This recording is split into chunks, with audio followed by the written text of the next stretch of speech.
হাউলিত কৃতি শিক্ষাৰ্থীক অভিনন্দন অনুষ্ঠানত অসম বিধানসভাৰ অৱসৰপ্ৰাপ্ত মুখ্য সচিব হেমেন দাস। এইবেলি উচ্চ আৰু উচ্চতৰ মাধ্যমিক চূড়ান্ত পৰীক্ষাত সুখ্যাতিৰে উত্তীৰ্ণ হোৱা শিক্ষাৰ্থীসকলক বিশেষভাৱে সম্বৰ্ধনা জনোৱাৰ উদ্দেশ্য আগত ৰাখি ভাৰতীয় জনতা পাৰ্টিৰ হাউলি মণ্ডল বিজেপিৰ উদ্যোগত আজি দিনৰ 12 বজাত হাউলি সাহিত্য সভাৰ ভৱন প্ৰাংগণত এখনি অভিনন্দন অনুষ্ঠান অনুষ্ঠিত হয়।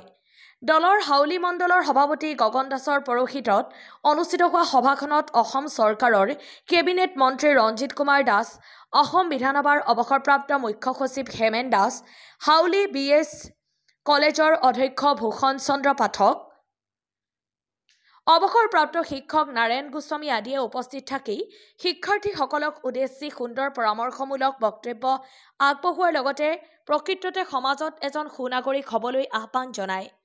উক্ত সভাত হাউলি অঞ্চলৰ বিভিন্ন শিক্ষানুষ্ঠানৰ পৰা এইবেলি উচ্চ আৰু উচ্চতৰ মাধ্যমিকৰ চূড়ান্ত পৰীক্ষাত সুখ্যাতিৰে উত্তীৰ্ণ হোৱা প্ৰায় 200 গৰাকী শিক্ষাৰ্থীক বিশেষভাৱে সম্বৰ্ধনা জনোৱা হয়। বিশিষ্ট সমাজকৰ্মী নিপামণি কলিতা, বৰপেটা জিলা বিজেপিৰ প্ৰাক্তন সভাপতি অনিল চন্দ্ৰ দাস, বৰপেটা জিলা বিজেপিৰ কাৰ্যকৰী সদস্যা দীপা চৌধুৰী, বজালী জিলা বিজেপিৰ সভাপতি পদ্ম শৰ্মা, হাউলি পৌৰসভাৰ ৱাৰ্ড আয়ুক্তদ্বয় খাইৰুল আলম চিকদাৰ, ববিতা দাসসহ ভালেসংখ্যক বিশিষ্ট ব্যক্তি সভাখনত উপস্থিত থাকে। বৰপেটা ৰোডৰ পৰা আলম চৰৱাৰৰ সহযোগত হাউলিৰ পৰা দিদাৰ হুছেইনৰ ৰিপৰ্ট, পি সংবাদ। মই একেলগে পঢ়া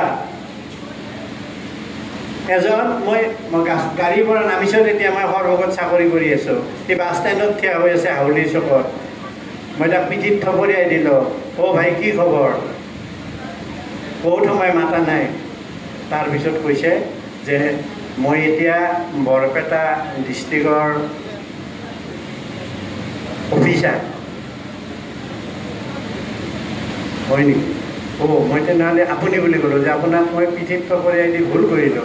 এছিষ্টেণ্ট ইন্সপেক্টৰ আছিল মোৰ লগত, তাতে এছিষ্টেণ্ট ইন্সপেক্টৰ। গোটেই ডিপাৰ্টমেণ্টবিলাকে ফ্ৰেছাৰ্ছ পাতিছে, এটা দিনতে পাতিছিলোঁ 2 বজাৰ পৰা ফ্ৰেছাৰ্ছ পাতিহে গ'ল। সিদিনাখন শনিবাৰ গ'ল, বন্ধৰ দিন। ৰবিবাৰে আকৌ এতে বড়ো লিটাৰেৰী ছ'চাইটিয়ে তেওঁলোকৰ এটা অনুষ্ঠান আছিল। সেই অনুষ্ঠানটোত আবেলি যেতিয়া 2 বজাত যেতিয়া আমি আহিছিলোঁ কলেজখনৰ পিছফালেদি, তেতিয়া সন্দেহ হৈছিল। সেইটো বন্ধ কৰিলোঁ লাইটকেইটা। তেতিয়া কাষেৰে যাব ওলাইছোঁ, যিটো ৰুমৰ বাহিৰত তালা মাৰা আছে, তেতিয়া দেখা পাইছোঁ শব্দ। কাষেৰে নামি গৈ দেখা পাওঁ গোটেই লাইটখিনি আৰু ফেনখিনি জ্বলি আছে। তাৰমানে